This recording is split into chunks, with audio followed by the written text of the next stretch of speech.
2024 के चुनाव को ध्यान में रख करके तमाम विपक्षी पार्टियों ने इंडिया गठबंधन बनाया था। इंडिया गठबंधन में अभी भी नाराजगी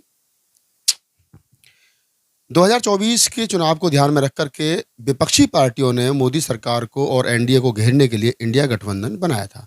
इंडिया गठबंधन के जो उनके साथी हैं अब उन्होंने आपस में विवाद है। अखिलेश यादव की स्टेटमेंट पिछले दिनों कांग्रेस उत्तर प्रदेश के अध्यक्ष अजय राय को लेकर के जिन्होंने कहा कि कांग्रेस के वरिष्ठ नेता उत्तर प्रदेश के चिरकुट नेताओं से हमारे खिलाफ बयानबाजी ना कराएं और मध्य प्रदेश में जिन 5 सीटों पर समाजवादी पार्टी पहले दूसरे नंबर पर रही थी और 1 सीट वो जीती थी, उन 6 सीट को लेकर के जो विवाद हुआ है अब लग रहा है कि अखिलेश यादव इंडिया गठबंधन का दामन जो है वो छोड़ देंगे। मेरे साथ प्रोफेसर रतन लाल हैं, राजनीतिक विश्लेषक के रूप में हमेशा से वो इंडिया गठबंधन के पक्ष में विपक्ष में अपनी बात रखते रहे। उनसे जानने की कोशिश करेंगे कि वो कैसे देखते हैं। सर, कैसे देखते हैं अखिलेश यादव की नाराजगी? अगर अखिलेश यादव भी अकेले चलो वाली नीति पर आगे मायावती की तरीके से, तो फिर क्या होगा इंडिया गठबंधन का? एक बात बोलो ईमानदारी से, भारत की बहुसंख्यक जनता, भारत में कह रहा हूँ, ये मध्य प्रदेश उत्तर प्रदेश नहीं, भारत की बहुसंख्यक जनता ये चाहती है कि एनडीए हारे, बीजेपी हारे। ठीक है जी।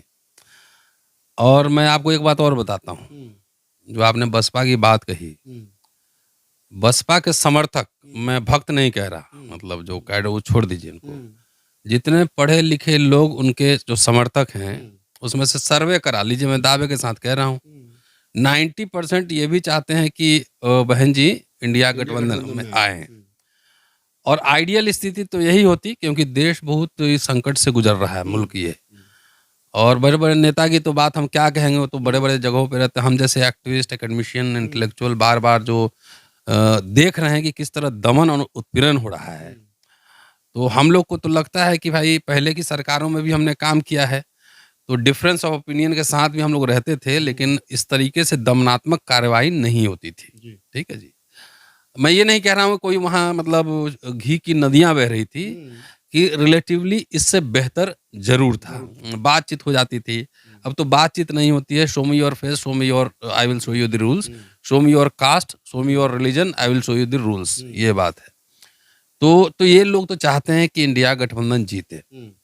अब नेता लोग में ये टैक्टिस होता है, एक तरह का प्रेशर जो है, प्रेशर टैक्टिस होता है। और मुझे लगता है, मैं तो पहले से भी ये बात कह रहा हूँ लगातार, कि जहाँ जो बड़े भाई की भूमिका में है तो छोटे छोटे सीट बांटे अपने सहयोगी दलों को, और यूपी में अखिलेश यादव भी उसी तरीके से करे, जहाँ जिनका से है, जहाँ जिनका ज़्यादा शेयर है वहाँ पे लड़े।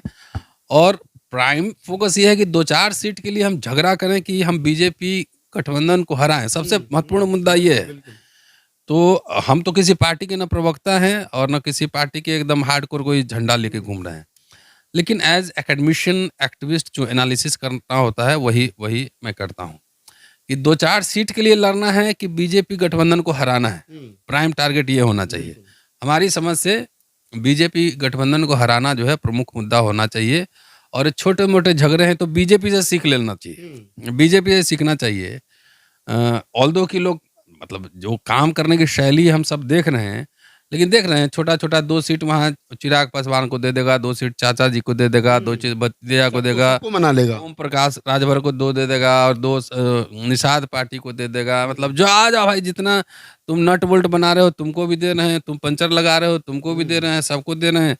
और पूरा कार का जब मॉडल तैयार होता है, तो मॉडल होता है एनडीए और बीजेपी का। 35 पार्टी इकट्ठा किए थे ना अभी, ये बात अलग है कि उसमें बहुत सारे पार्टियों को न एमपी है न विधायक है कोई, हाँ, वो अलग बात है। लेकिन मॉडलिंग करने के लिए कोई कार अगर बनता है तो सब चीज जो ये कंपनी नहीं बनाती है, टायर कोई और बनाता है, ट्यूब कोई और बनाता है, स्टीयरिंग कोई और बनाता है, लेकिन जब कार बन के आती है तो उसमें लग जाता है मर्सिडीज, ठीक है, ब्रांड नेम हो जाता है। तो उसी तरीके से मैं समझता हूँ कि बीजेपी से ये सीखने की जरूरत भी है। और ये छोटे मोटे गठबंधन, ये मतभेद जो है ये भुलाएं। और मुझे लगता है कि सब मैच्योर बड़े लोग हैं, हम लोग क्या बोलेंगे, बड़े लोग हैं। समय से पहले इस जो छोटे छोटे मतभेद हैं उसको अगर ठीक कर लेंगे तो मुझे लगता है कि इंडिया गठबंधन चुनाव जीत जाएगी। अब जैसे मुझे देखने में ये भी आ रहा है कि वहाँ छत्तीसगढ़, मध्य प्रदेश, सब जगह आम आदमी पार्टी भी चुनाव लड़ रही है, राजस्थान में भी लड़ रही है। अब चंद्रशेखर भी चुनाव लड़ रहे हैं, लेकिन ये तो जो बड़ी पार्टी है उनको कैसे एकोमोडेट करना है, क्योंकि छोटे छोटे वोट बिखरेंगे तो जाहिर है इसका नुकसान तो लोकसभा चुनाव में होगा। और इस बार अगर हार गए लोग तो 29 का चुनाव ये लोग लड़ेंगे भी कि नहीं लड़ेंगे, इस पे मुझे डाउट है। समझ रहे हैं? मैं अपनी बात नहीं कर, मैं तो पॉलिटिकल पार्टी हूँ ही नहीं। मैं कह रहा हूँ ये पॉलिटिकल पार्टी भी चुनाव लड़ने लायक रहेंगे कि नहीं रहेंगे, है ना। One nation one election one leader चल ही रहा है ना अभी।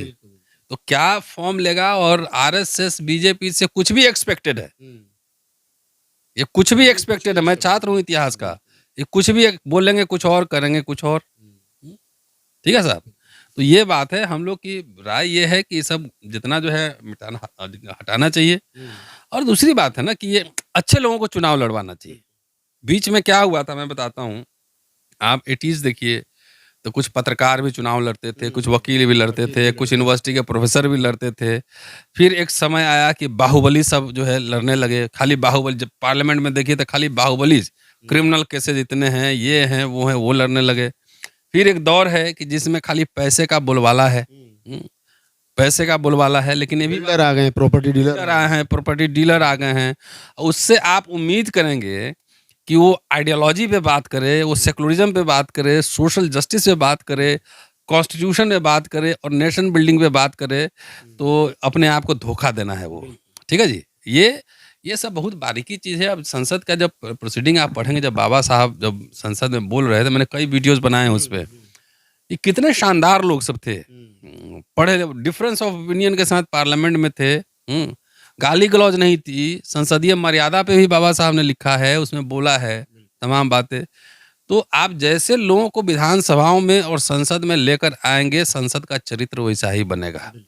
तो अगर देश में बड़ी लोकशाही का दावा कर रहे हैं दुनिया में, तो वो पार्लियामेंट के अंदर दिखना भी चाहिए। तो मैं ये समझता हूँ कि ऑनेस्ट, डेडिकेटेड एक्टिविस्ट जिनको बारीकी की समझ हो, उनको भी चुनाव लड़वाएं। जैसे जब शिक्षा का सवाल आया था कि चुनाव लड़ने के लिए इतने एजुकेशन होना, बाबा साहब ने विरोध किया था, नहीं होने दिया। नहीं, बहुत पढ़ा लिखा आदमी भी बेईमान हो सकता है, उसको कोई समझ नहीं हो सकती है, और कोई नहीं पढ़ा लिखा है लेकिन उसकी जमीनी हकीकत देश के बारे में ज्यादा है, ये तो विरोध हुआ था। इम्पोर्टेंट पर्सन हो जी। तो सर सवाल वही है, आपने बहुत अच्छी बारीकी से सारी चीज़ें बताई। लेकिन अगर अखिलेश यादव ने कहा है कि अगर आप स्टेट लेवल पर गठबंधन नहीं कर सकते हो, मैं मान सम्मान नहीं दे सकते हो, तो फिर हम नेशनल लेवल पर जो लोकसभा का चुनाव है उसमें आपके साथ क्यों जाएंगे? नहीं, ये बात तो सही है कि अगर वो 6 सीट 5 सीट कोई बड़ी बात नहीं है। 6 सीट क्या कारण है कांग्रेस बड़ा दिल नहीं दिखा रही है? अब ये तो कांग्रेस के लीडर्स बताएंगे, तो मैं क्यों बताऊं। मैं तो कह रहा हूँ दिखाना चाहिए, है ना। और बहुत सीट है, मतलब मैं तो जब अखिलेश जी विधानसभा चुनाव लड़ रहे थे तो मुझे बहुत गालियां भी पड़ी थी सोशल मीडिया पर। हमने कहा था कि भाई आप मान लो 300 सीट लड़के 195 सीट जीत रहे हो, तो उसमें फायदा है, या 400 सीट लड़के और 150 सीट जीत रहे हो, किसमें फायदा है? उसमें फायदा 300 लड़के तो अगर 150। फिर मैंने ये लिखा था ना ट्विटर फेसबुक पे, और ये भी कहा था कि चंद्रशेखर को भी एकोमोडेट करना चाहिए उसमें। उससे एक माहौल बनता है यूथ में। एक याद 5 ही सीट तो की तो बात थी, 5 सीट की ही बात थी। जो चंद्रशेखर मांग रहा था वही अखिलेश यादव मांग रहे हैं।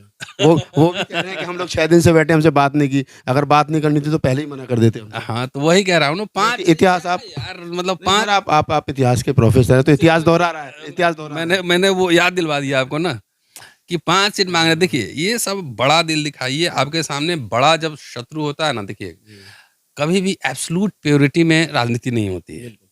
जब सामने कोई बड़ा शत्रु होता है ना, तो आपके लेसर एनिमी के साथ कॉन्ट्रडिक्शन जो है छोटे, उसको खत्म करने होते हैं, उसको मिलाना पड़ता है। ठीक है, बहुत सारी पार्टियां हैं जो एंटी कांग्रेस मूवमेंट से बाहर निकली, लेकिन अभी कांग्रेस सब साथ है, कांग्रेस के साथ है। वो देश की जरूरत, उसका डिमांड कुछ और है। और है उस समय की डिमांड कुछ और थी। हाँ, वो तो लोकसभा चुनाव होगा तो हम लोग, भाई मेरी बात कोई सुने ना सुने, मतलब नेता सुने ना सुने, लोग तो सुन ही रहे हैं ना। उस समय यहाँ भी बोले कि लोकसभा में एडजस्ट कीजिए। और मैं भी, आप भी घूमते हैं, मैं भी घूमता हूँ। आप एक ईमानदारी से बताइए, पढ़े लिखे लोग जो बीएसपी के समर्थक और वोटर हैं, मतदाता हैं, वो चाहते हैं ना कि गठबंधन में आए, अकेले नहीं हो पाएगा। ग्राउंड रिपोर्ट आप भी जानते हैं, हम भी जानते हैं, सब लोग ये चाहते हैं बीजेपी हारे। हाँ। और बीजेपी हारे तो कौन हरा सकता है, उसको वोट करो। हाँ, तो और आप अकेले लड़के, चाहे सपा है चाहे बसपा, किसको फायदा पहुंचाओगे वो भी सबको पता है। कोई कुछ नहीं होगा ना उसमें भाई। अब पटना से एक कार्यक्रम शुरू हुआ भाई, इंडिया गठबंधन। तो उसको तो थोड़ा थोड़ा बड़ा दिल सब दिखाइए। दूसरी बात, एक बात और मैं बताता हूँ, इस सरकार में जो है ना, सिर्फ विधायक और मंत्री ही नहीं होता है, और खास तौर से हमारे लोग जो हम जिस जमात की बात कर रहे हैं ना, वो सिर्फ पॉलिटिकल एम्पावरमेंट चाहता है। सरकार जब बनती है तो बहुत सारे बोर्ड्स होते हैं, निगम होते हैं, चेयरमैन होते हैं, तमाम तरह के, मतलब सरकार देना चाहे तो बहुत कुछ दे सकती है। बहुत कुछ, मतलब 1000 लोग को एकोमोडेट कर सकती है बड़े पोजीशंस पे। लेकिन सरकार देने तो हमारे लोगों को पता भी नहीं है। ये भी आपको फैक्ट बता रहा हूँ। उसको Indian council of historical research नहीं पता, उसका चेयरमैन भी होता है ना। तीन मूर्ति लाइब्रेरी है, अब तो उसका नाम बदल दिया, उसका भी डायरेक्टर होता है भाई, सेक्रेटरी के बराबर होता है, हैं? वाइस चांसलर्स होते हैं, डायरेक्ट निदेशक होते हैं बहुत सारे संस्थान के। तो एकोमोडेट करने के लिए तो आप 1000 आदमी को एकोमोडेट कर सकते हो, ठीक है। लेकिन मुझे लगता है कि ये माइनर जो डिस्प्यूट्स हैं, वो मुझे लगता है कि अखिलेश जी भी, राहुल गांधी भी, सब लोग मैच्योर लोग हैं, माइनर डिस्प्यूट्स को जल्दी रिजॉल्व कर लेंगे। अभी ज़्यादातर लोग ये कह रहे हैं कि मायावती ने इंडिया गठबंधन में शामिल होकर के अच्छा करा, नहीं तो यही फजीयत होती जो अखिलेश यादव की हो रही है। अभी इंडिया गठबंधन में शामिल कहाँ हुई है? नहीं, ना होकर के अच्छा किया। कौन कौन कह रहा है? लोग ज़्यादातर कह रहे हैं जो क्षेत्रीय नेता हैं, छोटे। मान लीजिए कि अगर कांग्रेस और अखिलेश यादव की अंडरस्टैंडिंग बन जाए तो हाइपोथेटिकल सवाल है। हाँ, और मान लिया कि बीएसपी साइडलाइन हो जाए तो, देखिए ऐसा या टाइम पे बीएसपी भी आ जाए तो हाइपोथेटिकल सवाल पे क्या बात करूं हमारे सारी लिए। चीजें भविष्य के गर्भ में है। अब हमारे लिए बद क्या, मैं जर्नलिस्ट नहीं हूँ, मैं आप आए हैं, 2 क्लासेस मेरी होती है, कई बार 3 क्लासेस होती हैं, समय मिलता है तो कुछ हम बातचीत कर लेते हैं, मेरी किताब पे काम चल रहा है। अब दुनिया भर में तेलंगाना में क्या हो रहा है, यहाँ का सब कुछ जानना मेरे लिए जरूरी नहीं, मेरे लिए शोध मेरा जरूरी है। अब इसके साथ क्या हो रहा है, दुनिया के साथ क्या हो रहा है, सब कुछ हमसे पूछेंगे तो एक बार में मैं नहीं बता सकता। न मेरे पास कोई टीम है, सोशल मीडिया के 10 लोग बैठे होंगे, सब कुछ बैठ कर टाइप करके मुझे फीड कर रहा है, मुझे सब कुछ खुद ही करना होता है। तो ये सबसे इम्पोर्टेंट क्या है, सबसे इम्पोर्टेंट जैसे मैंने पहले कहा कि बहुत सारे जगह है जहाँ एकोमोडेट कर सकते हैं।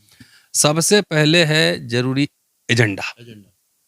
भाई एक बात समझिए, जो हमारे लोग अभी समझ नहीं रहे हैं और या न समझने का स्वांग कर रहे हैं, जब से प्राइवेटाइजेशन शुरू हुआ उसी समय अटल बिहारी वाजपेयी के समय पहला बना डिसइन्वेस्टमेंट मंत्रालय, और उसी सरकार ने फिर लाया न्यू पेंशन स्कीम। इसकी मार सबसे ज्यादा किस पे पड़ेगी? एक तो प्राइवेटाइजेशन होगा तो आरक्षण खत्म हो गया, और जो 2-3 जनरेशन नौकरी मिली थी वो सब जब 30-35 में रिटायर कर जाएगा तो पेंशन भी नहीं मिलेगा, खत्म। तो पेंशन की पहला जनरेशन दलित आया था, उसको पेंशन ही नहीं मिलेगा तो जीविका कैसे चलाएगा? बुढ़ापे में पैसे की ज्यादा जरूरत होती है ना, बीमार हो जाता है, बेटा बेटी का शादी है, सब कुछ है। तो हमारा सोशल जस्टिस का एजेंडा कितना पावरफुल तरीके से आगे बढ़े, हमारे एजुकेशन का, सिक्योरिटी का, रिजर्वेशन का, रिप्रेजेंटेशन का, ये मसला आगे कितना बढ़े, ये हमारे एजेंडा पर है। तो आपको टिकट मिला कि नहीं मिला, ये मेरे एजेंडा पे नहीं है, आपके जगह कोई और लड़ सकता है, ठीक है जी। कौन चुनाव लड़ रहा है, हमारे क्या चुनावी एजेंडा हो, चुनावी एजेंडा हो, उस एजेंडा पे हमारी दिलचस्पी है।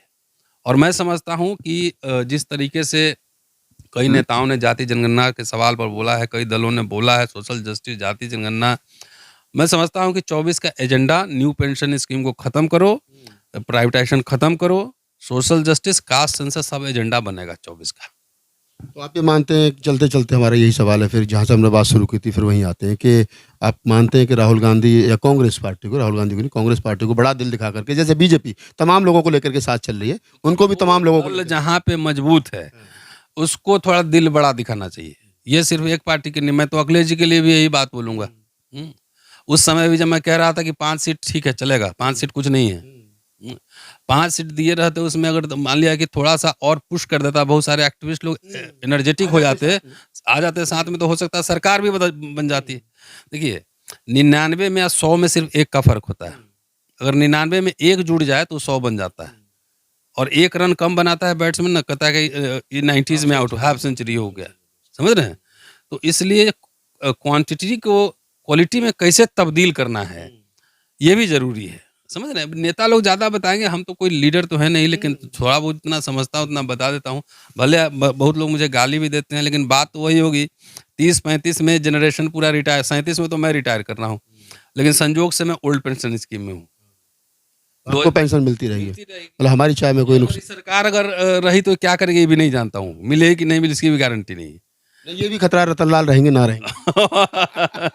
लेकिन 2004 के बाद जो भी खास तौर से एससी एसटी ओबीसी कह रहा हूँ, जिनके पास अपने पैतृक जमीन और संपत्ति नहीं है, उनकी जो नौकरी लगी है वो पेंशन में उसको 500 मिलेगा कि 5000 मिलेगा इसकी कोई गारंटी नहीं है। बाकी लोग के दादा परदादा जमींदार रहे, उनके घर में लोग बिजनेस भी कर रहे हैं, पेट्रोल पंप है, सब कुछ है, सारे संसाधन है। इनके पास एससी एसटी के पास तो कुछ है ही नहीं। तो जब पेंशन नहीं मिलेगी तब बुढ़ापा में क्या कर रहे हैं। मैं एक एक्टिविस्ट होने के नाते मैं विजुअलाइज कर रहा हूँ कि 40 के दशक में दलित समाज कैसा होगा, 35 जब 2035 में कैसा होगा, ये मैं विजुअलाइज करने की कोशिश कर रहा हूँ।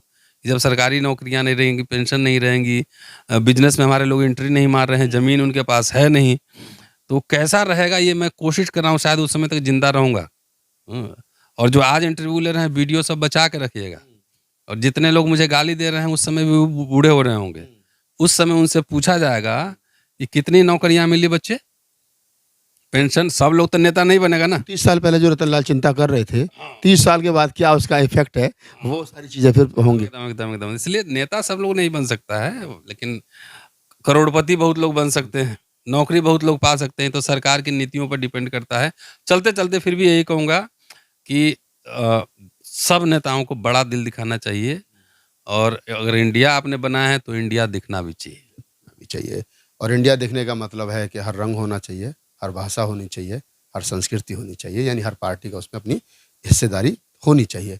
सर से बात करने का उद्देश्य यही था। सर ने कई बार कहा कि मैं कोई नेता नहीं हूँ, मेरी बात लोग क्यों मानेंगे या मेरी बात पर विचार क्यों करें, लेकिन सच्चाई ये है कि उनकी एक फ़ैन फॉलोइंग है, लोग प्यार करते हैं, उनकी बात का समाज में असर होता है। अखिलेश यादव ने जो कहा, क्यों कहा, किन परिस्थितियों में कहा, अखिलेश यादव बेहतर बता सकते हैं, समाजवादी पार्टी के प्रवक्ता बेहतर बता सकते हैं। कांग्रेस भाव क्यों नहीं दे रही है, कांग्रेस के लोग बता सकते हैं। लेकिन हम दोनों इस पर चर्चा सिर्फ इसलिए कर रहे हैं कि हम ये चाहते हैं लोकतंत्र रहे, संविधान रहे और लोगों के मौलिक अधिकार रहें। तो उसके लिए वर्तमान समय में जो पार्टी रूल कर रही है उसको हराना जरूरी है। धन्यवाद।